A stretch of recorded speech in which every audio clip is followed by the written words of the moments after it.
গাইছ আজি অলপ বেয়া, অলপ নহয় বহুত বেয়া। তোমাৰ এই বোকা গাড়ীখন, এই গাড়ীখন আজি জমা দিবা যাম।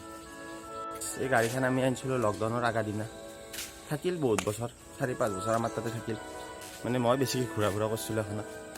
তো কণ্ডিশ্যন ভালে আছে, হ'লেও মানে এখন বেছি মিঠা। কিবা অলপ প্ৰব্লেম আৰু আপোনাৰ এইটো ডিছকণ্টিনিউ হৈছে মডেল, সেইকাৰণে অলপমান পাৰ্টছৰো প্ৰব্লেম আছে। সেইকাৰণে গাড়ীখন বেছি দিন তক।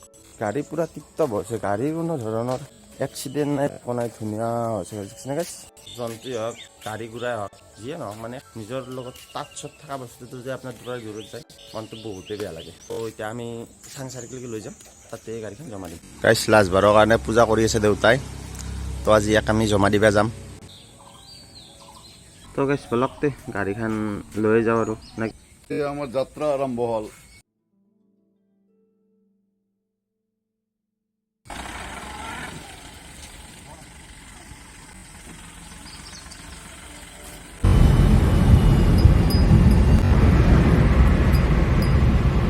তো গাইছ আপোনালোকে ভাবিছিল গাড়ীখন কিয় বেচিলোঁ, আকৌ নকলোঁ গাড়ীৰ প্ৰব্লেম কি। আমাৰ গাড়ীখন বেচাৰ কাৰণটো হৈছে আপোনাৰ ইঞ্জিনৰ পৰাই মোবিল বৈ থাকে, ইঞ্জিন মানে অইল চিল এটা থাকে, অইল চিলটো ফাটছি। সেইটো ভাল কৰিলে আপোনাৰ 3000 মানৰ ভিতৰত হৈ যায় আৰু, কিন্তু আৰু কিমান ভাল কৰি থাকিব। যদি হঠাৎ ক'ৰবাত ধৰক এনেকুৱা জেগাত ফাঁচি গ'ল য'ত মানে সুবিধা একো নাই, তো তেতিয়া বহুত প্ৰব্লেমত পৰি যাম না। সেইকাৰণে গাইছ ভাবিছোঁ জমাই দিওঁ এখন। তো গাইছ বলকচোন প্ৰব্লেমটো কি হৈছে আপোনালোকক দেখা দিওঁ। গাইছ দেখিছে না মোবিল পৰি মানে ভৰ্তি হৈ গৈছে মানে। আৰু গাইছ আমি আহাৰ টাইমত তাতে 3 লিটাৰমান মোবিল ভৰিছিলোঁ তাক। আৰু গাইছ পিছফালে দেখছি না, মানে তাৰে পৰা মোবিল পৰি পিছফালে বতাহত কি কাৰণে লাগিল। হাই গাইছ আমি আহি কিনে বহুত টাইম ৰখলোঁ, গাড়ীখন অলপমান ৰেষ্ট দিলোঁ, তো কিবা কিবি খালোঁ। এতিয়া গাইছ দেউতাই গাড়ী চলিব, এতিয়া যাই থাকোঁ বলক। গাইছ দাদা হৈ পেলাই গুৱাহাটীৰ পৰাই, তো ইয়াতে দাদা আৰু দেউতাক গাড়ী লৈ যাব, মই স্কুটিখন লৈ যাওঁ দাদাত।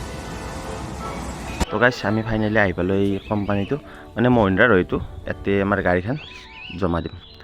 তো ইয়াতে ধুনীয়াকৈ চেক টেক কৰিলাক কি কি আছে কি কি নাই, বস্তুখিনি চালাক। আৰু কৈছে এয়া চাওক কিমান হাজাৰ গাড়ী চব ভাঙি চিঙি মানে ইয়াতে ফেলাই থৈ দিছে। এই আপোনাৰ এইখিনি আছে ইয়াতে, মানে দৰ্জা খিৰিকীখিনি খুলি থৈ দিছে। গাইছ আমাৰ গাড়ী চব চেক টেক হৈ গ'ল।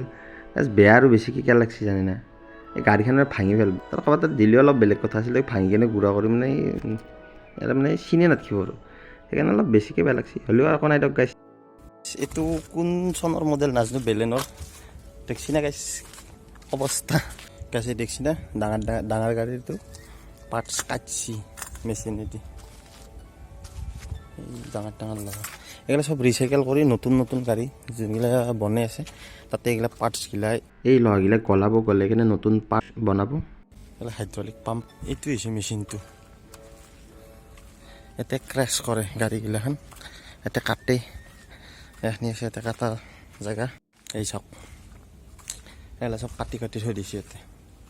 এইটো হৈছে মেচিন, এই কাটি থোৱা পাৰ্টছগিলা ইয়াতে মানে চেপ্টা কৰি লাৰু বনাব, চাৰিকোণা বক্স কৰি কেনে গাড়ীতকৈ বেলেগত লৈ যায়, য'ত গলাব বস্তু।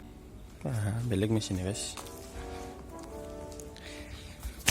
গাইছ চব বস্তুৰে এটা টাইম থাকে, সেই টাইমৰ পাছত তাক মানে ৰিটায়াৰ ল'বাই লাগিব, মানুহে হওক গাড়ী হওক চব বস্তুৰে। গাড়ী এটা জমা দি দিলোঁ, এতিয়া আমি ঘৰত যাওঁ। বেয়া লাগছে বহুত, কি কৰিব আৰু, যোৱা বস্তুটো গুচি গ'ল লকচোন, দুখ কৰি লাভ নাই। এতিয়া দেখা যায় আছে দেউতা গেল আগবাঢ়ি, তো আমি এতিয়া ঘৰত দেখি যাওঁ। আহাতে ধুনীয়াকৈ শান্তিত গাড়ী আহিলোঁ। এতিয়া বাপৰে বাছত কি ঠেকচা। তো গাইছ ভিডিঅ'টো যদি চাই ভাল পাইছে তো লাইক শ্বেয়াৰ কমেণ্ট ছাবস্ক্ৰাইবটো কৰি দিব নাপাহৰিব। ধন্যবাদ।